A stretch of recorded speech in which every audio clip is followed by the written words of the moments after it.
ఇక mega DSC నిర్వహణలో అవకతవకలు అలాగే అక్రమాలకు నైతిక బాధ్యత వహిస్తూ మంత్రి నారా లోకేష్ రాజీనామా చేయాలంటూ గుంటూరులో వైసీపీ భారీ ర్యాలీ చేపట్టింది. ఇక శంకర్ విలాస్ సెంటర్ నుండి లాడ్జీ సెంటర్ వరకు కూడా వైసీపీ విద్యార్థి యువజన విభాగాలు సంయుక్తంగా ఆందోళన చేపట్టాయి.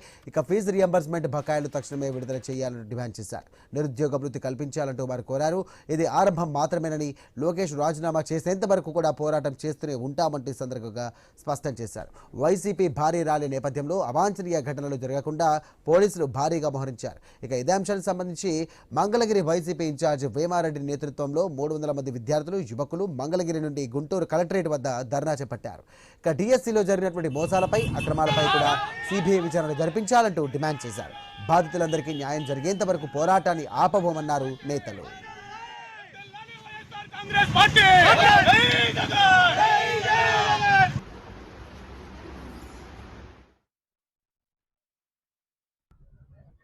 డిఎస్సి మోసాల మీద, జరిగిన అక్రమాల మీద సిబిఐ విచారణ జరిపించాలని ఇవాళ అందరూ కూడా డిమాండ్ చేస్తున్నారు.